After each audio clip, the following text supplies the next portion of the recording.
Boa tarde, turma do segundo ano do ensino médio. Eu sou o professor Carlos Neri, professor de História aqui do Centro de Mídias de São Paulo, e hoje eu tenho aqui o prazer de estar junto com vocês aqui na sala de aula de artes e trabalhando aqui o chat junto com vocês e fazendo aqui a mediação das atividades. E claro, nós já vamos também dar as boas-vindas para a professora de artes aqui da sala, que gentilmente me convidou para participar junto com vocês, e obrigado por me acolher aqui na sala de vocês. Professora Márcia, boa tarde.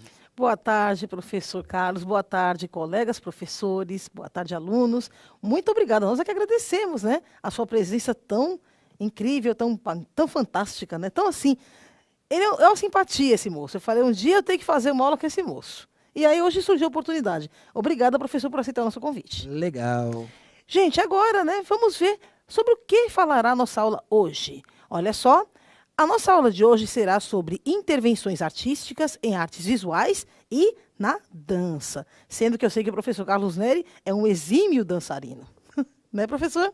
Passou, prof, passou. Hoje o corpo não tem mais a mesma elasticidade de antes. Mas dançar é igual andar de bicicleta, né? A gente nunca esquece. Se eu começar a treinar novamente, pode ser que saia alguma coisa. Ok. Vamos lá, gente. Então, vamos ver a habilidade da aula de hoje. Olha só.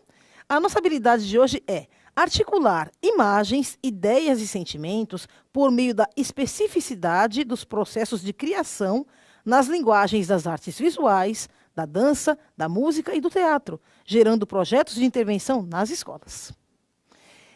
E quais são aqueles objetos de conhecimento ou aqueles conteúdos que a gente tem que aprofundar um pouquinho mais para que a gente consiga atingir essa habilidade? Vamos a eles? Olha só. Intervenções artísticas e processos de criação em artes visuais e dança. Então, já vamos começar a nossa aula de hoje, já com a primeira interaçãozinha pelo chat. Como que vocês acreditam que ocorram processos de intervenção artística? Né? Como é que vocês acham que acontece esse processo? Como é que começa? Como é que tem início uma intervenção artística? Citem um exemplo para a gente volta já já em um minutinho.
Voltamos para a interação. Vamos aqui comentar as respostas que os professores estão trazendo com os estudantes.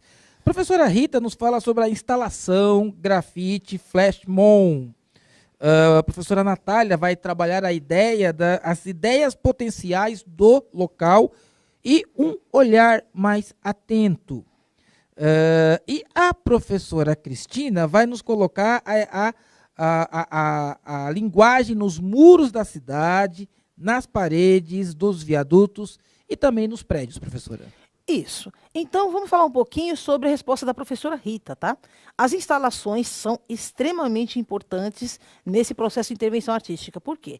Porque eu posso transformar qualquer espaço expositivo degradado em um novo espaço. Então, eu posso customizar as paredes, eu posso colocar, né, vários elementos, adereços, né, de cena, enfim. Eu posso criar várias formas diferentes e a instalação é importante porque cada visitante da instalação, ele acaba sendo mais um elemento da obra, né? Ele acaba fazendo parte daquele universo, tá? E essa interação, essa interatividade que a instalação permite, ela é fundamental para que o visitante se aproprie finalmente, né, da instalação e se aproprie de arte, né, de cultura, de arte visual, tá? A questão do grafite, né, também citada pela Rita e também pela Cristina, né, a questão dos muros da cidade, né, os viadutos. Realmente, gente, os grafites, eles são muito importantes, né? A gente já teve uma discussão sobre isso antes, falamos até a diferença entre grafite e pichação, tá? Pichação é vandalismo, tá? Simplesmente porque não tem uma finalidade, né? Não tem um propósito. Simplesmente o propósito é demarcar território, falar, né, deixar claro que eu passei por ali, deixar registrado que eu passei por aquele local, tá? Então, não tem uma finalidade social, digamos assim, tá? Já o grafite não, o grafite é toda uma técnica, é todo um trabalho e geralmente ele tem, né, um mote, ele tem um motivo, tá? Então, vamos supor que eu queira revitalizar um muro no centro velho da cidade. Eu posso muito bem recorrer à memória desse local e fazer um grafite falando sobre os tempos antigos. Ou fazer uma inovação, digamos assim, mostrar um pouco do tempo antigo, com a fusão dos tempos novos e criar um grafite totalmente diferente. Então, tá? O grafite ele tem sempre um motivo. E ele tem, sim, uma característica, né, social. Ele tem uma função social, diferentemente da pichação, tá? E o flash mob, gente, é muito importante também e é muito divertido. Por quê? Ele é simples de fazer, não requer, assim, elementos materiais caros, ou seja, flash mob você pode fazer com qualquer coisa, a qualquer tempo, né, em qualquer espaço expositivo. Basta você se unir a uma ou mais pessoas e realizar algum tipo de intervenção, de evolução, pode ser em dança, pode ser música, né? Falando em flash mob, né, faz algum tempo já que a gente não faz o flash mob, mas eu fazia parte de um grupo de flash mob, professor Carlos, que era muito interessante.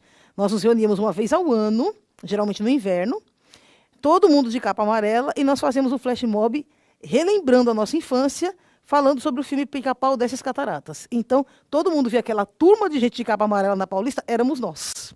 Isso, né, já faz uns 10 anos aí que a gente não faz, né? Não consegui mais fazer. Mas era muito divertido, porque a gente interagia, inclusive, com os carros, os motoristas e os transeuntes.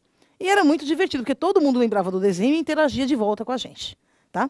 E a gente ficava ali coisa de 2, 3 minutinhos, depois dispersava e ia cada um para suas casas. Era uma forma da gente se divertir e fazer uma homenagem, né, à infância de todo mundo, tá? Olha só. Então, vamos dar continuidade à aula. Olha só, gente, aqui nós temos aí, né, uma imagem, né, nós temos aí um modelo de intervenção artística em grafite, né, na técnica de stencil, tá? Stencil, para quem não conhece, é uma técnica de grafite onde nós fazemos, né? Geralmente a gente pega aquele celofane, né? Não é o celofane, é aquela folha de... eu esqueci o nome agora do material dessa folha, tá? Aquela folha que a gente usa para fazer chapa de pulmão, tá? Aquela folha, então, a gente faz um molde ali, né? Cortado com estilete, enfim. Aquele molde vazado, a gente prende a parede, o molde, e aí vai com a tinta spray, né? Ou com o pincel, e vai preenchendo os vazados ali no meio, tá? Essa é a técnica de grafite com stencil. Prof, os professores aqui não deixaram você esquecer. Eles colocaram que o nome aqui é acetato. Acetato, obrigada, gente, vocês me fizeram lembrar, porque é tanto material que a gente fala todo dia que a gente acaba esquecendo, né? Então, folhas de acetato. Mas, como às vezes a folha de acetato, ela, né, branca, ela sem uso, ela sai um pouco cara, então a gente sempre pedia, assim, quando a gente ia fazer intervenção com stencil, a gente sempre pede para laboratórios, né, de radiografia mesmo, ceder aquelas folhas que já foram usadas, né, que não deu muito certo, tá lá para jogar no lixo, a gente pede então a doação, eles doam para a gente e a gente faz os moldes vazados ali. Obrigada por vocês terem lembrado, gente, acetato. Valeu.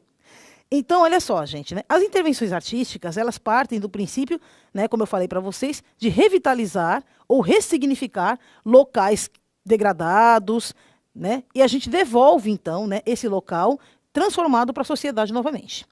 Então, muitas vezes você vê um espaço que originalmente ele não era um espaço expositivo de arte. Ele podia ser um hospital antigo, uma escola, qualquer coisa, né? Um prédio de apartamentos, um edifício comercial, uma garagem. E a pessoa vai, revitaliza aquele local e devolve para a sociedade como um novo espaço expositivo, onde a gente pode ter workshops, oficinas, né, para ensinar justamente essas técnicas aí para a garotada. E é muito bom porque acaba se tornando um espaço de convivência, né? Acaba se tornando até um centro, meio que um centro comunitário, digamos assim, né? Onde as pessoas afluem para trocar experiências, saberes e também conhecer mais sobre o universo da arte. Prof, você me fez lembrar aqui dos tempos da São Bento, como dizia aí o Taíde. Porque é exatamente isso, prof. A gente via ali no centro da cidade, o núcleo ali, né, na estação de metrô, né, a estação São Bento de metrô, aonde vinham grupos da Zona Leste, da Zona Oeste, da Zona Sul, grupos internacionais também apareciam, cantores, artistas, grafiteiros, pessoas que trabalhavam com a moda negra, comércios começaram a surgir ali dentro com a ideia de se expandir o hip hop e a cultura negra, ou seja, aquele espaço ele começou a ser ressignificado pela arte. Exatamente, né? Aliás, a cultura hip hop aqui no Brasil, gente, especialmente na década de 80, ali no Largo São Bento, né, de frente ao mosteiro, onde temos ali a estação São Bento do metrô, né, ela foi um grande berço da cultura hip hop aqui em São Paulo, né, e um berço aí da resistência negra e de toda essa cultura maravilhosa, tá? Então, gente, vamos falar um pouquinho ainda, depois a gente vai chegar na dança, professor. Vamos continuar falando. Spoiler, né? É, isso aí. Mas agora vamos falar um pouquinho, né, dos processos de criação em artes visuais, tá bom, gente? Olha só, como a gente citou antes, né, o stencil, o grafite, tá? E o mais importante, gente, quando a gente vai ressignificar um muro, né, uma parede, né, nós temos outras técnicas também que a gente vai falar daqui a pouco, tá? Mas o importante é que a gente vai ter que adequar a técnica que a gente vai utilizar ao espaço expositivo. Ou seja, esse muro, ele é interno ou externo? Tá? Porque dependendo, se o muro for externo, for um muro de rua, que chove, bate sol o tempo inteiro, a sua obra de arte, ela vai precisar de uma tinta, de materiais um pouco mais firmes, para que esse registro não se perca logo, tá? Não adianta nada eu fazer, né, aquela azulejaria em papel linda, maravilhosa, e colocar no muro externo, né? Na terceira, quarta chuva já foi tudo, tá? Então a gente tem que prestar muita atenção nessa questão de aonde que eu vou expor a minha arte. Aonde eu vou fazer minha intervenção. E também importante, tá, gente? Para que tipo de público é, tá? Importante a gente ter sempre em mente o nosso público-alvo. O que a gente quer transmitir e para quem, certo? Então, a gente falou do grafite, do stencil. Vocês estão vendo aí uma obra, ó, é um grafite enorme, né, dos Gêmeos, tá? Ele está na lateral de um prédio aqui na cidade de São Paulo, tá bom? E agora vamos falar de uma técnica que muita gente já não lembra mais, né? Ela está sumindo e é uma técnica tão divertida e tão gostosa. Antigamente a gente via muito assim, passando nos bairros da periferia, a gente via muito lambe-lambe colado nos muros. Sempre anunciando atrações em algum centro comunitário, em algum baile, né? Lembra das festas baile, professor? Os bailes nostalgia? Lembro. Eram muito bons. Né? E a gente passava, às vezes, né, no ônibus, né? Andando por ali, e a gente via os lambe-lambes lá coladinhos no muro, tá? Essa técnica de lambe-lambe, gente, ela é bem rudimentar e ela é simples, tá? No que ela consiste? São cartazes que são feitos, né? Numa técnica de tipografia bem rudimentar, né? São caracteres bem grandes, né? Eles são colocados numa prensa, entintados, aquilo é produzido, né? Como se fosse um grande mimeógrafo gigante, vai. Os professores aí mais antigos que lembram do mimeógrafo, né? Vão lembrar disso. Então, você tem uma matriz entintada, os caracteres, né? São móveis, você coloca aquele conjunto de letras ali, né? Monta aquela primeira forma do tipógrafo, aquilo é entintado, e nós vamos rodando aqui a matriz e vai reproduzindo um monte, uma infinidade. E aí também tem as imagens, né? Também feitas dessa forma. Então, era uma forma baratinha, né, que as pessoas tinham de anunciar um produto, fazer propaganda de um baile, de um show, enfim, tá? Então, gente, esses cartazes impressos, né? Eles foram criados inicialmente no século XIX, ó. e justamente com essa função mesmo de propagandear produtos e tal. Só que aí, justamente por ser de fácil produção e ter um custo baixo, ultimamente vários coletivos artísticos têm utilizado a técnica de lambe-lambe para produzir aí, né, esses processos aí de intervenção artística nos muros da cidade, colocando frases, né, de efeito, como veracidade, né? A gente já deve ter visto frases do tipo, né? Tem várias espalhadas por aí. E aí a gente tem, né, um exemplo, tá, de uma arte feita através de duas técnicas, né, a junção do estêncil com o lambe-lambe. Olha que interessante, tá? Olha só, nós temos também, né, como eu já tinha falado antes, a onda dos azulejos de papel. Os azulejos, gente, a técnica de azulejaria, ela é muito antiga no mundo, né? Aqui no Brasil, ela é trazida pelos portugueses, já desde as caravelas, né? Se você vai em cidades históricas, como São Luís, lá no Maranhão, você vê lá que a fachada da frente das casas, das igrejas, né, tem aqueles azulejos maravilhosos, né? Contando verdadeiras histórias ali, né? Muito bem pintados, né? Cada quadro daquele faz parte de uma grande obra, enfim, é lindo. E aí, gente, lembrando dessa técnica, né, antiga e tradicional de azulejaria, né, nós temos aí um coletivo artístico, né, uma dupla, a dupla chamada Poro. Essa dupla, gente, formada pelos artistas Brígida Campbell e Marcelo Terçanada, eles se unem, né, com essas ideias e eles começam a produzir azulejos em papel. Então, tudo que é muro, parede, baixo de viaduto, que está lá degradado, está feio, está descascado, eles começam a revitalizar utilizando os azulejos de papel. Pena, né, que por serem de papel, é uma técnica que não dura muito tempo. Por mais que você passe um betume ou um verniz impermeabilizante, né, com algumas chuvas, infelizmente cai, tá? Se for dentro de uma parede interna, como eu expliquei antes, ela dura mais tempo e você pode, né, ter esse registro aí, né? Esse é o tipo de obra, gente, de arte, que ela não foi criada para ser uma obra perene. Ela é uma obra efêmera mesmo, tá? Mas, né, a gente registra fotograficamente, a gente filma, né? E o registro fica aí para a posteridade, tá bom?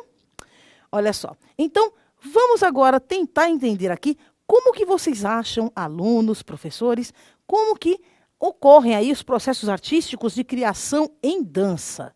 Se tem um exemplo para a gente volta já já. É 1 minutinho.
Voltamos para a interação. Vamos ver aqui, professora Márcia, como que os estudantes estão lidando aí com a questão.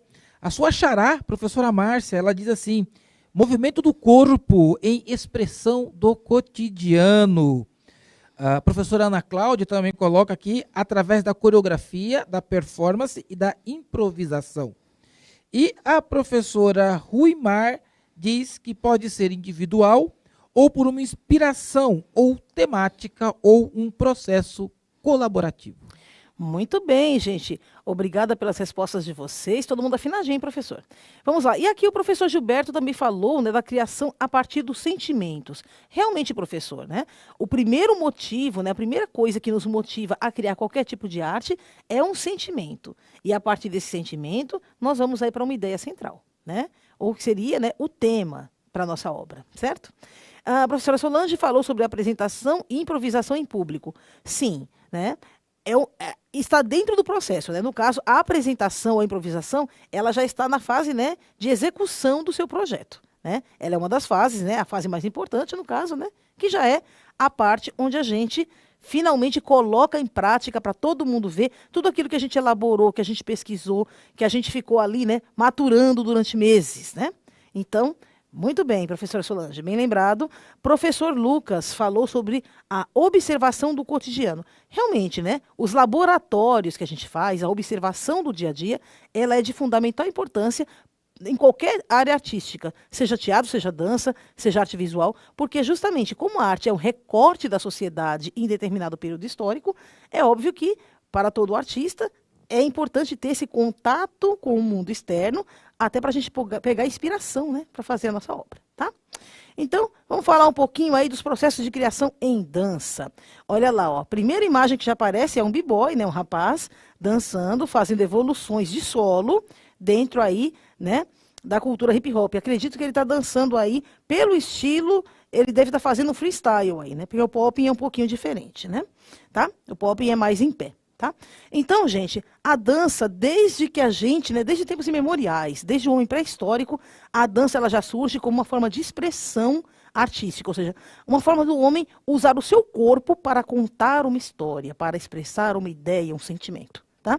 E, no caso, né, com a evolução da dança, com o passar dos anos, né, ao longo dos séculos, tá, a gente vê que as apresentações ao ar livre, nas praças, nas feiras, elas sempre existiram. E sempre foi uma forma de agrupar pessoas, né, de juntar, de socializar, né, fazer com que as pessoas participem, mesmo que seja como espectador ou até mesmo tomando parte, né? Quando nós temos aí justamente as danças de rua, elas já são muito mais agregadoras por essa característica, né? Qualquer pessoa que está ali assistindo, basta que ela saiba um pouquinho, né, os passinhos ali, ela também pode entrar na roda e fazer as evoluções junto com quem está dançando. Isso é interessantíssimo, né? E hoje em dia, gente, claro que a gente vê vários centros de cultura que oferecem workshops, oferecem oficinas ao ar livre, justamente, né, para agregar mesmo o maior número possível de pessoas, certo? Então, a gente já fala um pouquinho da street dance, né? Que ela surge lá na década de 70, lá nos guetos americanos, né? Em bairros como Brooklyn, Bronx, né? E ela chega aqui no Brasil com força total no final dos anos 70, começo dos 80, tá? E aí, gente, né, faz parte da cultura hip hop, né, é um braço dessa cultura muito importante, que é justamente a dança e a música, tá? E, gente, né, nós temos aí como características a ousadia dos gestos, né, bem determinados, bem marcados, movimentos acrobáticos também surgem nessa dança, que exigem um preparo físico enorme do corpo do dançarino ou do b-boy, tá? E aí a gente vê, né, que essas evoluções elas são feitas nos planos alto, médio e baixo, né? Baixos, como os rapazes estão fazendo, é bem ao resto do chão, né? Então, o pessoal sempre utiliza, né, o chão como apoio. O que a gente já viu que em danças clássicas, né, isso seria impensável usar o chão como apoio, tá bom? Então, gente, esses passos aéreos, né, os chamados mortais, né, e também o estímulo da dança através das batalhas, onde dois grupos rivais de dançarinos, um desafia o outro para ver quem dança melhor. Né, professor Carlos? Bateu a saudade agora, prof. Pois é. Então, aqui a gente vai falar um pouquinho de cada estilo, né? O estilo do break, gente, ele é um estilo de dança na qual é simulada a mecanização. É como se a pessoa virasse um robozinho, né? Então, os movimentos do corpo são meio quebradinhos, tá? No freestyle, aí é geralmente formado uma roda, um círculo, e cada um entra e livremente cria sua própria evolução dentro daquela roda. O funk ainda surge lá no final da década de 60, né? Todo mundo deve lembrar do James Brown dançando, né? Acrobaticamente. Então, a ênfase é maior nas pernas e pés, tá? E gestos muito rápidos, né? No andamento frenético da música, tá? O charme, ele deriva da soul music, ele é mais suave. Então, os gestos da dança também são mais lentos, né? De acordo com o andamento mais ralentado, né? Aquela melodia constante da música. E dentro do hip hop aí a gente tem, né, o locking, o popping, né, que são gestos bruscos, né, variações bruscas de movimento, geralmente feitos em pé, ok? E, gente, agora, né, nós vamos para o nosso desafio, que eu gostaria que vocês pesquisassem na internet imagens e vídeos, e a partir dessas imagens, vocês podem elaborar uma primeira impressão de um modelo de intervenção para vocês realizarem nas escolas quando a gente voltar às aulas presenciais, certo? E o desafio 2, né? Se possível, vocês vão criar uma coreografia dentro do estilo hip hop, vão gravar em vídeo e mandar para os seus professores e colegas, tá? Para que vocês possam trocar aí essas informações, certo? Gente, olha só. Nessa aula a gente aprendeu um pouquinho sobre as intervenções artísticas, os processos de criação em artes visuais e processos de criação em dança. Gostaria de agradecer a você, professor Carlos, pela sua companhia nessa tarde. Obrigada a todos vocês que estão aí em casa vendo a gente. E vai aparecer agora na tela o QR Code e o link, para que você também coloque aí sua dúvida, sua sugestão. Gente, a gente se vê. Tchau, tchau para todos. Até a próxima aula. Tchau. Até a próxima aula.